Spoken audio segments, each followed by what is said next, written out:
Have you ever really thought about that, saying everything happens for a reason? Hmm. Because today we're doing a deep dive into a story that, well, it really throws a wrench into that whole idea. Yeah, you shared some really fascinating material with us. Right, and at the heart of it is this book, Candide, or the subtitle is Optimism. And it's interesting. Our source for this dive, it sounds like a recording from a class, Yeah. like a discussion analyzing parts of Candide. Exactly. It feels like we're kind of eavesdropping on this analysis unfolding. Yeah, And for anyone maybe not familiar, Candide is, well, it's social commentary, a novella. by Voltaire, 18th century French philosopher. Super sharp guy. Super sharp. And that subtitle, Optimism. You'd think, okay, maybe it's promoting optimism. No, it's not. No, that's the twist, right? It's actually a pretty fierce critique of the optimistic philosophies that were popular back then. Which makes sense if you think about the context. Yeah. The 18th century. The Enlightenment. Age of reason? Exactly. Hmm. A big shift towards, human reason, science, secular thinking, less reliance on just pure faith, maybe. So Candide is right in the thick of all that. Hmm. Grappling with these new ideas, but also the old ones. And the title itself, Candide, it means something, doesn't it? Yeah, it suggests, well, candor.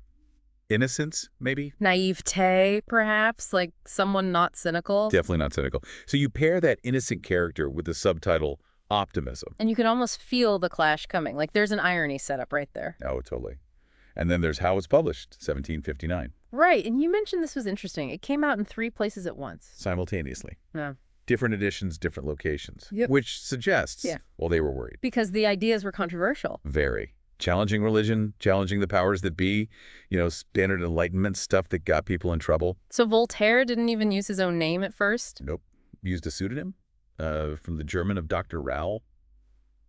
Something like that. Wow. Yeah, he only admitted it was his, nearly 10 years later? That tells you something, doesn't it? This wasn't just light reading, it was risky. Definitely poking the bear. Okay, so to really get what Voltaire's doing, the source material you shared flagged a few key concepts we should probably define. Good idea. First step, evidence. Proof, basically. Right. And it can be rational, like it follows logically. Think math proofs. Okay. Makes sense in your head. Or it can be empirical, something you can touch, feel, see, observe. Like seeing smoke and knowing there's fire, based on experience. Exactly. That distinction's important here. Then there's the God versus deities thing. God with a capital G, singular. Versus, say, the Greek gods, multiple deities. The source highlighted that conceptual difference. Got it. And when talking about God, the capital G one, there are these traditional attributes, right? Theological ones? Yeah, the big 3 often are. Benevolent, meaning all good. Acts in our best interest. All-powerful, so omnipotent. Can do anything. And all-knowing, omniscient.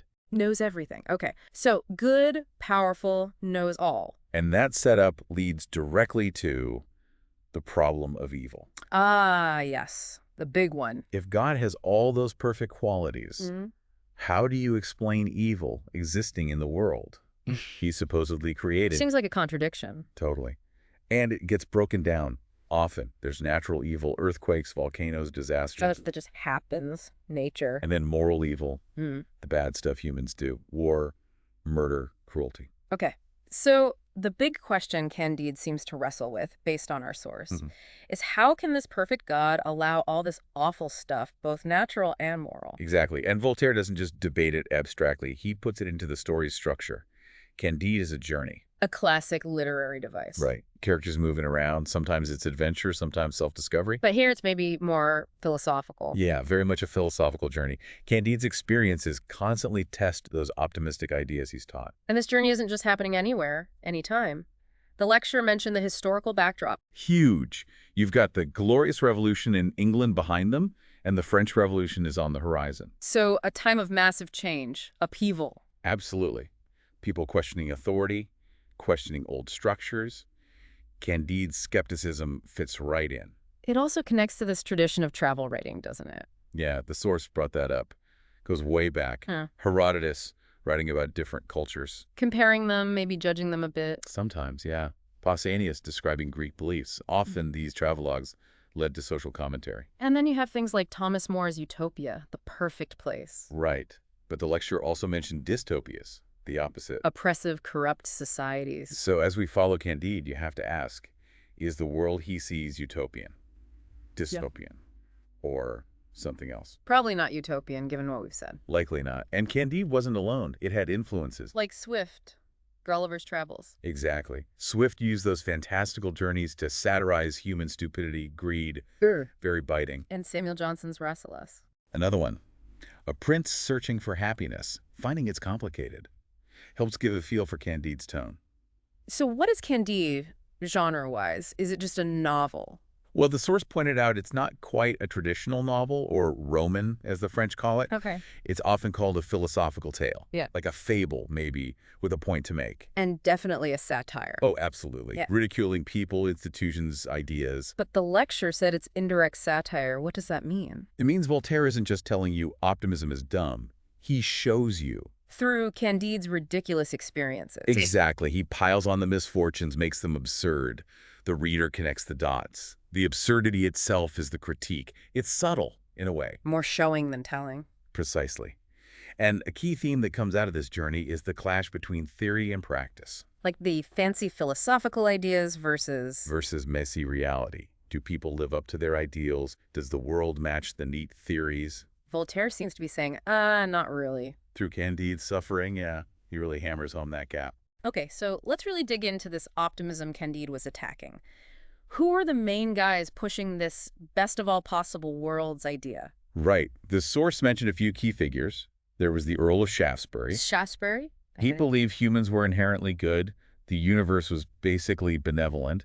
Even selfish acts somehow fit into a greater good. Sounds optimistic. Very. Yeah. Then you had Alexander Pope, the poet. Essay on Man, famous poem. Yeah.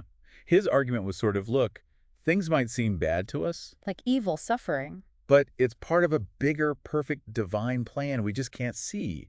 Our perspective is limited. So partial evil, universal good, that kind of thing. Exactly that phrase. Trust hope, trust faith. It'll all make sense eventually. Mhm. It's very much that everything happens for a reason vibe. Okay. And the third big one. Gottfried Wilhelm Leibniz, German philosopher. More logic-based. Less poetry, more reason. Right. His argument was basically God is all-knowing, all-powerful, and all good. The attributes we discussed. Yes. Therefore, logically, the world he created must be the best possible one. Any flaws we think we see are just. Our limited understanding again. Pretty much. Oh. Our inability to grasp the grand, perfect design. It's a very tidy argument. Tidy, logical, but then reality hits. The lecture brought up two huge events. Oh yeah, game changers for this debate. The Lisbon earthquake. 1755. Devastating. Unbelievably so. Earthquake, tsunami, fires, and crucially, it hit on All Saints' Day. Oh, wow. So churches were full. Churches collapsed on worshipers. It was just Oh. horrific. How does that fit into a benevolent, all-powerful God's plan? It made the optimistic view seem, well, callous, maybe, or just wrong. A massive blow to that neat logical system. A huge empirical blow. You couldn't just reason it away easily. In the other event, The 7 Years' War. Yeah. Kick off right after 1756. a huge global conflict, really. Massive scale. Europe, the Americas, India. The sheer amount of death, brutality, suffering, it made the idea of living in the best of all possible worlds Absurd. completely absurd to many people experiencing it. So these events are critical background for Voltaire. Absolutely, because unlike Leibniz maybe, Voltaire was much more of an empiricist. Focused on experience. Observation. Yes. He looked at the world around him, the violence, the injustice, the suffering, the sheer randomness of disaster like Lisbon, and his observations just didn't line up with the optimistic theories. So while the optimists are trying to logically justify evil or explain it away, As part of a bigger plan, or due to our limited view. Voltaire is looking at Lisbon, looking at the war, and basically saying, are you kidding me? How does this fit? Exactly. The lived reality, the empirical evidence of suffering, just seemed to fly in the face of the rational arguments for perfect optimism. That's the tension he exploits. And how did the optimists explain it then, besides limited understanding? Well, Leibniz might argue some evil is necessary for a greater good we don't see, or it's a consequence of free will. Religious views often brought in original sin. Right, the idea that human suffering stems from that. But Voltaire, especially through Candide, offers a much strucker view, rooted in what you could actually see and experience in the 18th century. It's often brutal, often seemingly meaningless. So wrapping this part up, you can really see how this deep dive into Candide shows it as this powerful counter-argument. Definitely. a challenge to that easy optimism, particularly when faced with real suffering. And the source material you brought really highlighted how Voltaire used that journey, the satire, Hmm. to relentlessly question those dominant philosophies. Philosophies that, let's be honest, still pop up today in different forms, right? That everything for a reason idea hasn't gone away. Not at all. It's still very much around. So hopefully this walkthrough gave our listeners a clearer picture of Candide, the Enlightenment context. Without getting too bogged down, yeah. Those aha moments we were aiming for. Exactly. So maybe a final thought to leave people with. Considering all this, the history, Voltaire's sharp critique, what do you make of that best of all possible worlds idea today? When you look at our own complex challenges, is optimism always the best approach? Or is there value sometimes in skepticism, in facing the difficult realities head on, like Voltaire seemed to advocate? That's a great question. Is optimism a helpful tool or sometimes a way to avoid hard truths? Yeah, a question Voltaire definitely leaves us chewing on, and it still feels pretty relevant, doesn't it?